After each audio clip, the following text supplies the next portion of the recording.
الحمدللہ رب العالمین والصلاة والسلام علی سید الانبیاء والمرسلین، اما بعد۔ بڑی افسوسناک خبر ہے، دارالعلوم حقانیہ اکوڑا خٹک کے شیخ الحدیث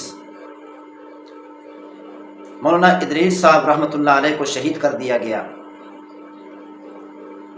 اور یہ بھی سننے میں آیا ہے جو لوگ ان کے جنازے پر آ رہے تھے ان میں سے 5 افراد کو بھی شہید کر دیا گیا۔ کس قدر یہ افسوس کی بات ہے کہ ہمارے اپنے ملک پاکستان میں علماء کرام محفوظ نہیں، علماء اور طلباء کرام کی جانیں محفوظ نہیں، مسلمانوں کی جانیں محفوظ نہیں۔ ہم پرزور مذمت کرتے ہیں کہ فی الفور مجرموں کو گرفتار کر کے فوری طور پر ان کو سزا دی جائے۔ یہ ملک پاکستان کس لیے آزاد کیا گیا تھا؟ اسی لیے تاکہ مسلمان اس اسلامی ملک کے اندر سکون کی زندگی گزار سکیں اور سکون سے اللہ تعالیٰ کے احکامات پر عمل کر سکیں۔ لیکن افسوس کی بات یہ ہے کہ اپنے ہی ملک کے پاکستان میں، اپنے ہی اسلامی ملک میں علماء اکرام جو لوگوں کی اسلام کی طرف رہنمائی کرنے والے ہیں، امت مسلمہ کو اللہ تعالیٰ کے احکامات سکھانے والے ہیں، دین اسلام کی ہدایت دینے والے ہیں، انہی کی جانیں محفوظ نہیں۔ اور یہ بھی دیکھنے میں آیا کہ جیسے ہی شیخ الحدیث صاحب رحمۃ اللہ علیہ کی شہادت کی خبر دارالعلوم میں پہنچی، طلباء کرام کو خبر دی گئی، خاص طور پر دورہ حدیث کے طلباء کرام پھوٹ پھوٹ کر رو رہے تھے، اونچی آواز سے رو رہے تھے۔ میری گزارش ہے علماء کرام اور طلباء کرام سے، اسلام نے ہمیں کسی کی شہادت پر، عالم کی شہادت پر، مسلمان کی شہادت پر، صاحب علم کی شہادت پر رونا نہیں سکھایا، چلانا نہیں سکھایا۔ پیغمبر صلی اللہ علیہ وسلم کی زندگی نے، صحابہ کرام رضوان اللہ علیہ مجمعین کی زندگی نے ہمیں کیا سبق دیا، ہمیں غور کرنا چاہیے۔ پیغمبر صلی اللہ علیہ وسلم نے صلح حدیبیہ کے موقع پر سیدنا عثمان غنی رضی اللہ تعالیٰ عنہ کو مکہ مکرمہ میں بھیجا کہ جاؤ مشرکین مکہ سے بات کر کے آؤ اور ان کو اس بات پر آمادہ کرو کہ ہمیں عمرہ ادا کرنے کی اجازت دے دے۔ ہم جنگ کرنے کے لیے نہیں آئے، لڑائی کرنے کے لیے نہیں آئے، ان کا مقابلہ کرنے کے لیے نہیں آئے، ہم تو صرف عمرہ ادا کرنے کے لیے آئے۔ سیدنا عثمان غنی رضی اللہ تعالیٰ عنہ جب مکہ مکرمہ پہنچے، یہ خبر آن پہنچی پیغمبر صلی اللہ علیہ وسلم کو، صحابہ کرام کو، کہ سیدنا عثمان غنی رضی اللہ تعالیٰ عنہ کو شہید کر دیا گیا۔ سیدنا عثمان غنی رضی اللہ تعالیٰ عنہ کی شہادت کی خبر سن کر پیغمبر صلی اللہ علیہ وسلم کا کیا رد عمل تھا، صحابہ کرام کا کیا رد عمل تھا۔ جیسے آج شیخ الحدیث رحمۃ اللہ علیہ کو ظلماً شہید کیا گیا، اور ایسے ہی خبر سیدنا عثمان غنی رضی اللہ تعالیٰ عنہ کی شہادت کی پہنچی تھی، اور یہ خبر پہنچی کہ عثمان غنی رضی اللہ تعالیٰ عنہ کو بھی ظلماً شہید کیا گیا۔ پیغمبر صلی اللہ علیہ وسلم کا کیا رد عمل تھا، تمام علماء کرام اچھی طریقے سے جانتے ہیں۔ صحابہ کرام کا کیا رد عمل تھا، تمام مسلمان، پوری امت مسلمہ، خاص طور پر علماء کرام، طلباء کرام اچھی طرح جانتے ہیں، اچھی طرح واقف ہیں کہ پیغمبر صلی اللہ علیہ وسلم نے اپنا دست مبارک آگے بڑھایا، صحابہ کرام سے فرمایا میرے ہاتھ پر موت کی بیعت کرو۔ تمام کے تمام صحابہ کرام نے پیغمبر صلی اللہ علیہ وسلم کے دست مبارک پر اپنے ہاتھ رکھ دیے اور موت کی بیعت کر دی، موت کی بیعت کر دی، اور وعدہ کیا یا رسول اللہ آپ سے بھی وعدہ کرتے ہیں، اپنے پروردگار سے بھی وعدہ کرتے ہیں، ہم اس وقت تک پیچھے نہیں ہٹیں گے جب تک ہم سیدنا عثمان غنی رضی اللہ تعالیٰ عنہ کے خون کا بدلہ نہیں لیں۔ صحابہ کرام کا یہ رد عمل تھا، اور اللہ تعالیٰ نے اس رد عمل کی تحسین کی، اس رد عمل پر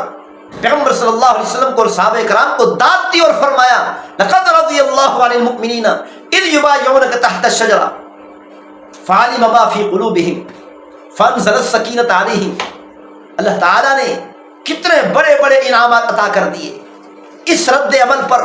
اللہ تعالیٰ نے صحابہ کرام کو کتنے بڑے بڑے انعامات عطا کر دیے، صرف تحسین نہیں فرمائی، صرف داد نہیں دی، بلکہ اللہ تعالیٰ نے صحابہ کرام کو بہت بڑے بڑے انعامات سے نواز دیا۔ لقد رضی اللہ عن المؤمنین اذ یبایعونک تحت الشجرہ، سیدنا عثمان غنی رضی اللہ تعالی عنہ کے خون کا بدلہ لینے کے لیے بیعت کرنے والوں پر اللہ تعالیٰ راضی ہو گیا، یقیناً اللہ راضی ہو گیا۔ اللہ تعالیٰ نے صحابہ کرام کو اتنا بڑا انعام دے دیا کہ ہمیشہ ہمیشہ کے لیے فرما دیا کہ پروردگار ان سے راضی ہو گیا۔ فعلم ما فی قلوبہم فانزل السکینۃ علیہم، اللہ تعالیٰ نے فرمایا میں جانتا ہوں، پروردگار جانتا ہے، ہمارا اللہ جانتا ہے کہ صحابہ کرام کے دلوں کے اندر کیا بات تھی۔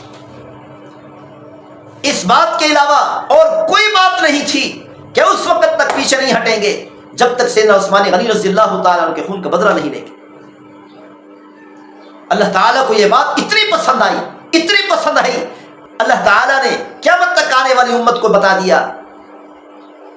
کہ اس طرح کا رد عمل بہت ہی عمدہ رد عمل ہے، بہت ہی اعلیٰ اور افضل اور احسن رد عمل ہے، اور یہ رد عمل مسلمانوں کی شان کے لائق ہے، یہ رد عمل علماء کرام کی شان کے لائق ہے۔ لیکن افسوس کی بات یہ ہے آج کل علماء کرام اور طلباء کرام مدارس کی چار دیواری میں بند ہو کر رہ گئے، مساجد کی چار دیواری میں بند ہو کر رہ گئے، باہر دیکھنے کو بھی تیار نہیں، باہر نکلنے کو بھی تیار نہیں۔ جب ہمیں غصہ آتا ہے تو ہم زیادہ سے زیادہ کیا کرتے ہیں؟ اپنے ہی گھر کو آگ لگانا شروع کر دیتے ہیں۔ میری بات کرنے کا مقصد یہ نہیں کہ پاکستان میں اللہ تعالیٰ معاف فرمائے جلاؤ گھراؤ شروع کر دیں، پاکستان کو جلانا شروع کر دیں، پاکستان کے اندر مسلمانوں کو نقصان پہنچانا شروع کر دیں، مسلمانوں کے ہاتھ کاٹنا شروع کر دیں۔ یہ تو ایسے ہو جائے گا جیسے باہر کا آدمی آ کر ہمارے گھر کے فرد کو نقصان پہنچائے، ہمارے گھر کے فرد کو ظلماً قتل کرے، اور ہم غصے میں آ کر اپنے ہی گھر کو آگ لگا دیں اور اپنے ہی گھر کے افراد کے ہاتھ کاٹنا شروع کر دیں، اپنے ہی گھر کے افراد کو آگ لگانا شروع کر دیں۔ یہ ملک پاکستان ہمارا ملک نہیں، یہ ہمارا ذاتی گھر ہے۔ ہمیں چاہیے کہ ہم اس ملک پاکستان کو اپنا گھر سمجھیں، اور اس ملک پاکستان کے اندر ایسے لوگوں کو تلاش کریں، ایسے مجرمین کو تلاش کریں جو یہ گھنونا کھیل کھیلتے ہیں، علماء کرام کو شہید کرتے ہیں، علماء کرام، طلباء کرام اور امت مسلمہ پر ظلم ڈھاتے ہیں، ان کے اصلی گھر کو تلاش کریں۔ تمام علماء کرام کی ذمہ داری ہے، تمام طلباء کرام کی ذمہ داری ہے اس وقت کہ ایسے مجرمین کے اصلی گھر کو تلاش کیا جائے، اصلی گھر کو تلاش کر کے ان کے اصلی گھر کو آگ لگائی جائے، اور ایسے مجرمین کو آگ لگائیں، ایسے مجرمین کے سب تن سے جدا کریں، ان کے ہاتھ کاٹیں جنہوں نے یہ گھنونا کھیل کھیلا ہے۔ اور یہ ہمیں یقین ہے ایسے مجرمین کے گھر پاکستان میں نہیں ملیں گے، عارضی طور پر تو پاکستان میں ملیں گے، لیکن یاد رکھنا عارضی طور پر جو گھر ہے ان کو جلانے کا فائدہ نہیں ہوگا، اصلی گھر تلاش کیا ہے کہ ان کی اصلی گھر کہاں ہے، اور انہی گھروں کو آگ لگائی جائے، اپنے گھر کی حفاظت کی جائے۔ یہ ملک پاکستان ہمارا گھر ہے، ہم اس گھر کی خود حفاظت کریں، اپنے گھر کو نقصان پہنچانے کی کوشش نہ کریں۔ اور آج کل علماء کرام، طلباء کرام نے اپنے آپ کو گھر کی چار دیواری میں، مدارس اور مساجد کی چار دیواری میں بند کر کے رکھ دیا۔ اور آج کل ہم زیادہ سے زیادہ کیا کرتے ہیں؟ مظاہرے کرتے ہیں۔ مظاہرے کرنا ایسے ہے جیسے انسان گھر کے اندر بیٹھا ہو، دروازہ بھی نہ کھولے بلکہ روشن دان کھولے، روشن دان کھول کر سر اپنا روشن دان سے باہر نکال کر